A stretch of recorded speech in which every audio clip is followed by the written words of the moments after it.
Alors, bonjour à tous et à toutes. Pour tous ceux qui ne me connaissent pas, je suis l'incontournable bien et bien compris tout terrain. L'homme dont on parle, l'homme qui n'a pas fourré aux yeux, l'homme qui ne mâche pas ses mots. Vous pouvez aussi m'appeler devant la vie, l'homme n'est rien, gouverneur Gitagé, docteur Modon, appelez-moi Boum Boum, laisse-moi mourir 5 plein droit, El Padrino, Kamari, Dezo, la Mouja. Alors, depuis ce matin, nous assistons à un mouvement qui devient de plus en plus belliqueux. Des citoyens ivoiriens qui se laissent manipuler par Guillaume Soro. Des citoyens ivoiriens qui se laissent manipuler par Henri Konan Bédier. Qui se laissent manipuler par Mabri Touakeus. Qui se laissent manipuler par Monsieur Amotano. Et qui cassent tout, qui brûlent tout, qui paralysent tout au sein de notre nation. Vous savez, peuple ivoirien, la Côte d'Ivoire a besoin de paix. La Côte d'Ivoire a besoin de tranquillité comme tout autre pays pour son développement, pour son bien-être et pour une économie florissante et solide. La Côte d'Ivoire n'a pas besoin du désordre aujourd'hui. Le monde entier court vers l'émergence. L'humanité tout entière cherche la tranquillité pour le bien-être de ses concitoyens. Il n'y a qu'en Côte d'Ivoire qu'on sème le désordre. Pensez-vous que c'est dans le désordre qu'on obtient des contrats de travail? Pensez-vous que c'est dans le désordre qu'on obtient le développement? Pensez-vous que c'est dans le désordre qu'on obtient l'éducation? Non. Quand il y a désordre, il n'y a plus d'éducation. Quand il y a désordre, il n'y a plus de sécurité. Lorsqu'il y a désordre, il n'y a plus de paix. Lorsqu'il y a désordre, il n'y a plus de travail. Calmez-vous. Vous voulez de l'emploi? Alors dites au président, moi je préfère que des Ivoiriens sortent pour demander au président de la République pour dire, ah, monsieur le président, nous savons que vous avez été réélu au sommet de l'État. Mais nous vous donnons un an pour que vous changiez les conditions de vie des citoyens ivoiriens. Et pendant ces un an, si on ne voit rien sur le terrain, monsieur le président, le peuple ivoirien sera dans l'obligation de se lever contre vous. En ce moment-là, le président de la Côte d'Ivoire prendra des décisions et des résolutions pour pouvoir garantir le bien-être eux-mêmes, le travail à ses concitoyens. Mais vous ne faites pas cela. Vous sortez dans les rues parce que les gens vous ont poussé. Vous sortez dans les rues parce que les gens vous manipulent en disant que le pouvoir se trouve dans les rues. Vous pensez que nous sommes encore en 2000 où le pouvoir de Laurent Gbagbo se trouvait dans les rues? Non. Aujourd'hui, le pouvoir ne se trouve plus dans les rues. Le pouvoir se trouve dans les urnes. Quiconque veut gouverner une nation doit participer au jeu des urnes. Ce n'est pas au jeu des rues. Ce n'est pas par les casses. Ce n'est pas en seulement le désordre comme nous obtient la victoire pour briguer la magistrature suprême au sein de notre nation. Vous voulez semer le chaos? Mais allez-y, continuez. Mais il ne faudrait pas que vos parents viennent pleurer demain pour dire qu'ils ne voient plus leurs enfants. Parce que tous ceux qui seront impliqués dans ce désordre seront recherchés et arrêtés. Corrigés copieusement par la loi ou la sentence judiciaire. Les frappera. Et c'est très important. Il faudrait que chaque mère fasse le travail de mère. Parce que ces jeunes qui sont dans les rues, ils ont des parents. Ils ne sont pas quittés au ciel pour tomber. Ils ne sont pas nés dans le néant. Ce sont des gens qui les ont mis au monde. Même si leurs parents, maman, papa ne vivent plus, je pense qu'ils ont des tantes, ils ont des oncles, ou bien ils ont des amis, ils ont des villages d'où ils viennent. Et quand même, dans leurs entourages, ils écoutent certaines personnes. Mais prenez vos responsabilités.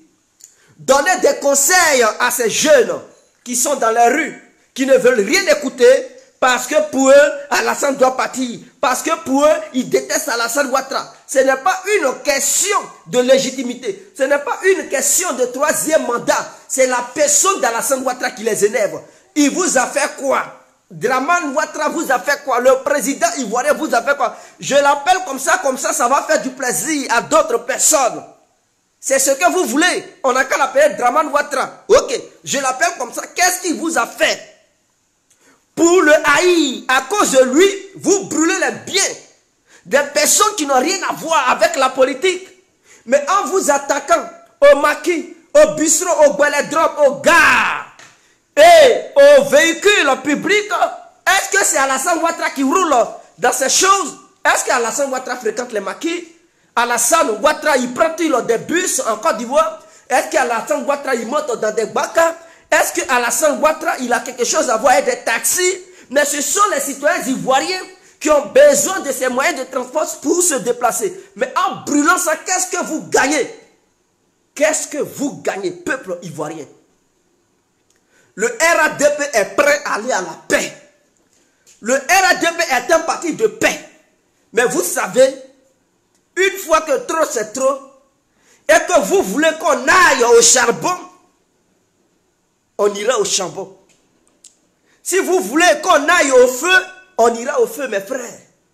Si vous voulez qu'on cueille le soleil ensemble, on va cueillir le soleil. Si vous voulez la paix, si c'est la neige que vous voulez, on va ensemble s'asseoir autour de la neige. La neige représente la paix. Le soleil représente la guerre. Alors, que voulez-vous? Choisissez. Parce qu'on tient à vous le dire. On vous regarde pour le moment. Les militaires militantes du RADP ne sortent pas parce qu'on vous considère comme des pingouins, comme des plaisantins. Mais si cela va au-delà de ce que nous constatons, ce que nous voyons, on sera dans l'obligation de sortir et d'apporter la paix. Si les forces de l'ordre ne sont pas à la hauteur pour vous maîtriser, les militants du RADP vous maîtriseront. Parce que si les militaires, les gendarmes et qu'on sort, ils sont là et qu'ils ont peur parce qu'ils sont là les intimider avec une histoire de justice. Si vous faites ça, Amnesty International est là. Ils vont vous poursuivre. Human Rights est là. Les organisations des droits de l'homme sont là. Donc si vous faites ça, on va vous poursuivre. Et donc ils ont la peur au ventre. Ils ont la peur dans les yeux et ils ne peuvent pas faire correctement leur boulot. Mais écoutez-moi, s'ils n'arrivent pas à faire leur boulot, mais écoutez, c'est entre nous citoyens, on va gérer ça. Vous êtes ivoirien, mais les militants aussi du RADP aussi, ils sont ivoiriens. Donc si les militaires, les gendarmes, les policiers, les forêts douaniers, la marine, s'ils ne peuvent pas vous maîtriser, le peuple ivoirien qui a choisi Alassane sera dans l'obligation de vous maîtriser. Et donc, pour le moment, on vous regarde. Pour le moment, on observe. Nous sommes des observateurs de la situation sociopolitique. On n'a pas encore mis nos pas dans la fourmilière pour pouvoir dégager toutes les fourmis qui s'accrochent tout autour. Mais si vous continuez, que nous voyons que notre champion, Alassane Ouattara, est dans un danger permanent et que les forces de l'ordre et de défense ne sont pas à mesure de vous rappeler à l'ordre, alors le peuple ivoirien qui a choisi la légalité et qui suit la constitution, qui suit les règles démocratiques, sera dans l'obligation d'obliger le reste des autres citoyens ivoiriens de rentrer dans la légalité. Et la légalité, ce sont les unes. Les unes ont parlé et donc les unes ont choisi. Qui dit la voix des unes dit la voix du peuple ivoirien. Et donc le peuple ivoirien dans sa globalité a décidé de réélire M. Alassane Ouattara en tant que candidat. Et donc aujourd'hui le Conseil constitutionnel va décider, peut-être même il a déjà décidé, que Alassane Ouattara est dorénavant le président légitime de la Côte d'Ivoire. Pourquoi brûlez-vous la Côte d'Ivoire? Voulez-vous brûler la Côte d'Ivoire? N'êtes-vous pas fatigué du désordre en Afrique? Et après, c'est pour accuser les Occidentaux. Les Blancs ont fait ça. Les Blancs, mais ce que vous faites là, ça, c'est Blancs qui vous envoient là-bas. Après, quand l'Afrique n'évolue pas, non, ce sont les Blancs. C'est Blancs qui te demandent d'aller brûler. C'est Blancs qui te demandent d'aller assassiner ton frère noir. Mais quelles sont ces mentalités-là? Et après, on va dire c'est la France-Afrique. Donc, c'est la France-Afrique qui te pousse à semer le désordre. Si tu es conscient que c'est la France-Afrique, mais quitte les rues. Il ne faut plus être dans les rues. Mais il ne faut pas faire n'importe quoi, semer le bordel Et après dire non, c'est la France-Afrique. C'est la France. Il n'y a pas de France-Afrique ici. Tu es un petit idiot qui ne comprend rien, qui retarde dans son continent. Voilà ce que tu es. Partagez le direct et n'oubliez surtout pas de vous abonner sur fin des perturbateurs politiques. Abonnez-vous massivement et invitez vos amis qu'il y a une page qu'on appelle fin des perturbateurs politiques. Abonnez-vous et invitez vos amis à aimer aussi la page. N'oubliez pas aussi de partager le direct. Parce que ce que j'ai vu ce matin, vraiment, ça m'a intrigué. Je suis abasourdi, totalement étonné. C'est ahurissant. C'est bizarre. Ce que je vois là, non. Ces gens-là, s'ils sont motivés, je vous avais dit que la marche d'aujourd'hui, il y a des éléments qui étaient armés. Et que c'était un argument, cette histoire d'Afi et Afi, le gouvernement avait bien fait hier, nuit, d'apporter une preuve pour justifier que Afi est bel et bien vivant. Sinon, s'il n'y avait pas eu de preuve, ça allait encore engendrer autre colère et ça allait dépasser les bornes. Et je remercie les forces de défense et de sécurité pour leur maîtrise qu'ils ont. Parce qu'ils n'ont pas voulu faire déborder les choses. Et c'est ce que ces voyous qui sont dans les rues là, c'est ce qu'ils attendaient. Que tout n'a qu'à déborder, voilà, et puis ça va devenir une guerre civile. Les militaires vont tirer, eux aussi ils vont tirer, et puis bon, tout est mélangé. C'était ça leur objectif. Mais les forces de défense et de sécurité n'ont pas voulu tirer sur qui que ce soit. Ils ont eu la maîtrise totale. Et jusqu'à ce moment, ils maîtrisent la situation. Merci encore pour leur professionnalisme. Merci encore au ministre de la Défense, M. Ahmed Bakayoko. Merci encore à son excellence, M. Alassane Ouattara. Ne cédez pas. Ne cédez pas, soyez forts. Parce que nous n'avons pas encore dit notre dernier mot. Les militants du RADP n'ont pas encore parlé. Ils sont populaires en Côte d'Ivoire. On n'est pas encore sorti parce que nous constatons que la situation est sous contrôle. Mais quand nous allons voir la situation déborder et dépasser l'entendement du gouvernement, cher ministre de Côte d'Ivoire, monsieur le président, son excellence, monsieur Alassane Ouattara, soyez-en sûrs. Soyez-en sûrs que les militants du RADP sortiront et feront un seul corps. Ils défendront le pouvoir d'Alassane Ouattara. S'il faille que les gens meurent pour ça, nous sommes prêts. Nous sommes prêts. Nous sommes prêts à défendre Alassane Ouattara.